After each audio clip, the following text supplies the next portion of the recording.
Hey guys, welcome to the Beginner's Primers to Planet Tank. This is part 4 in the series and the final video. Again, all these videos in a playlist. If you want to start from the beginning, make sure you click the playlist button up here. In the last video we talked about easy low-lighted plants to start with. So in this video we're going to talk about some additional thoughts and answers to some of the comments that I've been getting on the previous videos. As well, I want to share some resources that I use. I kind of messed this up in the previous video, and thank you Sean Williams for pointing that out. Immersed and submersed. I get those mixed up. It's like football. I get mixed up between defense and offensive. Are they defending the ball or are they defending the goal? I always get that mixed up. Immersed is when you grow the plant outside of the water. Submersed is when you grow the plant inside the water. As Sean Williams put it, a good way to remember it is submersed, like sub in submarine. Unfortunately for me and knowing me, I'm going to be putting models of submarines in my fish tanks.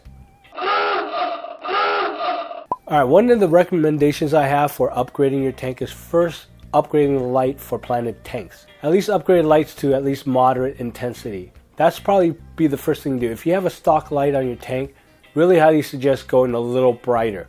It opens more possibilities and varieties of plants for you to grow, as well as it really does help the low light plants grow a little faster. Next, I suggest putting your money into fertilizers, and then you can worry about CO2. Again, you really don't need CO2 at low lighted tanks. Moderate lighting, it'll help. High lighting, you definitely need it.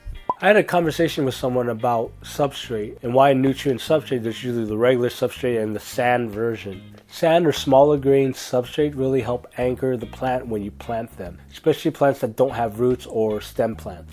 That's why you see people like me use a sand cap or the smaller versions of the substrate for planted tanks. Do-it-yourself CO2 for larger tanks?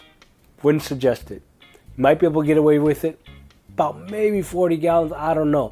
Problem with do-it-yourself CO2 is that the CO2 is not pure. It's produced by the mixture of a couple of powders or what have you. So it's not pure CO2 coming out of a pressurized bottle. That's why the risk of gassing your fish is very minimal. If not anything bigger than 20 gallons, I suggest pressurized CO2. I had a conversation with actually a few people about CO2 systems and how expensive it is. The thing is, what is expensive to you really? Now the idea of having a pressurized CO2 system, people are thinking it's going to cost $300 or $400. It doesn't have to cost that much, really. You could get cheaper stuff made in Hong Kong or China and sent to you. That is probably the cheapest way to do it. Do they work? Actually, yeah. I got some of my equipment from those made in China places, and they work. But you do take a risk. Sometimes they don't. I currently have a regulator that I'm trying to get working. I've only played with it for a few minutes, but I'm going to have to play with it more to get it working. And how cheap is it? You get a C2 setup with a paintball tank and a paintball regulator for about under $75. 24 ounce paintball CO2 tank is going to cost you about $25. The paintball regulator is about $40 to $50. Then you get the nitty-gritties. CO2 hose is not going to cost you that much. A bubble counter, either external or something that screws onto the needle valve. And a ceramic CO2 diffuser. RO water, now we got to touch base on this a little bit more. But it's really simple. If you're going to use the RO water, you got to remineralize it anyways for the fish. Most likely when you do that, it's going to work for the plants. If you're not sure what to use to remineralize the water, check out GH boosters or Seachem Equalibrium.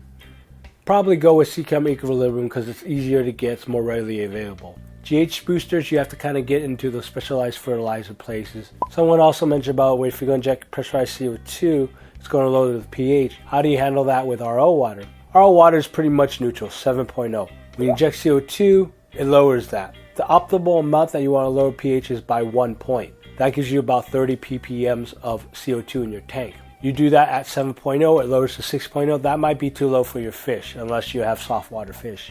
Just use GH boosters or Equilibrium to up that by 7.6, maybe 7.8. That way it'll lower your pH only to about 6.6 or 6.8. Let's talk about algae for a little bit, because that kind of goes hand in hand with planted tanks. It goes hand in hand with any tank, really. When you do a planted tank or when you do a fish tank, the first couple of weeks you're going to get algae. There's no way around it. Low light or whatever. That's going to happen when your tank's trying to establish itself, especially in planted tanks. I wouldn't worry about it too much. From the famous words of Tom Barr, just work at getting your plants healthy. Don't worry about the other rigmarole. Just make sure you have the environments to make your plants grow healthy. As long as your plants are growing healthy, the algae will go away. Now there's a lot of speculations about why that happens when you have a really healthy tank with really lush, healthy plants. Some say that they use up all the nutrients that the algae needs. Some say they use up a specific nutrient that the algae needs. Who knows? But it does work. Keep your plants healthy, keep your tanks healthy, and you'll notice less or no algae. Alright, there's a little difference between a planted tank and aquascaping. They don't go really hand in hand, but they kind of go hand in hand, so it's a little hard to explain. Planted tank, okay, you got plants, you're sticking plants in your tank, and boom, that's it. You're just sticking plants in your tank. It's not really aquascaping.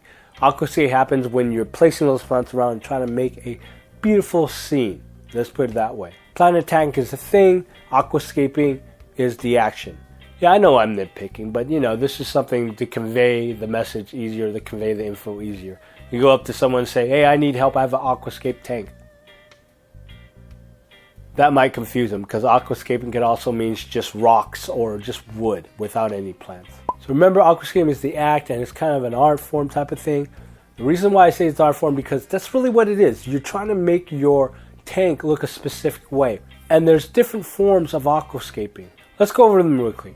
Dutch style tanks, Iwagumi style tanks. You do bowl type. I don't know if that's considered aquascaping. It kind of is, because you're aquascaping and you make it look like a certain bowl type. The jungle style, where your tank looks like it's in a jungle. The natural aquarium. And finally, some people just mix all the styles together.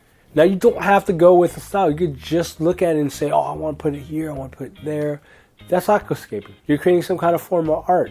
Alright, we get to the part where we talk about some resources about planted tanks and aquascaping. The first few channels I'm going to talk about is channels I follow that I really love to get information about planted tanks, about how to grow them and stuff. And the last few channels I mentioned are more about inspirations. I watch the channel to get inspired about aquascaping. And then finally we'll talk about a couple forums that you get information about planted tanks and get help from. The first person I want to talk about is Dustin's fish tank.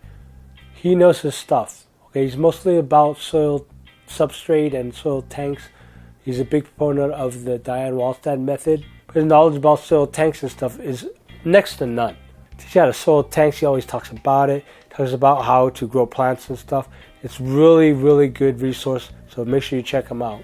Second is a channel I look at all the time. It's Jacob's Aquarium. He hasn't been making videos lately because he started his nursery and stuff, but the videos he have made is invaluable. He's got plant profiles. He knows a lot about growing plants, so make sure you check him out. Next channel I want to talk about is DIY AquaPros. He's been talking a lot about planted tanks and really knows his stuff. It's really cool to watch, so make sure you check him out. ADU Aquascaping is another channel I always come across. He talks a lot about planted tanks, and he also really gets into the science of it, so there's a lot of science kind of talk to it. But it's really invaluable. If you really want to learn more and dig really into the science and chemistry of it, he has a lot of videos about that.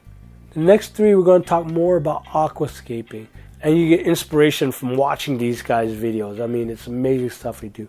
First one is Sean Williams. I actually stumbled across him, and he's been leaving comments with me, and we've been shooting back and forth emails and stuff like that. And he knows his stuff, but he really knows how to aquascape too, and he's just started a new tank, so you got to check out his videos. Really inspiring stuff. Second channel to talk about aquascaping is Dennis Wong. He has a really cool channel on the stuff he aquascapes, and the stuff is gorgeous. He also talks a lot about chemistry of lighting and fertilization and all that stuff, so that stuff is really worth looking into. I mean, literally, he really gets into that stuff, so it's good to check out.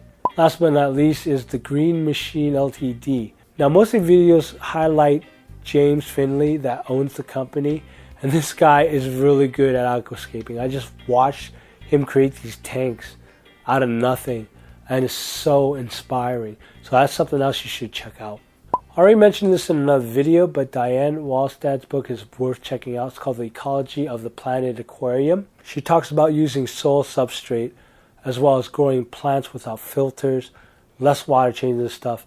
Basically using the nature that you're creating in your tank to do all the work. So I want to talk about is Tom Barr and the Barr Report. It's barrreport.com. Now, as I mentioned in an earlier video, Tom Barr has a PhD in plant sciences. He also teaches biology in Ecology.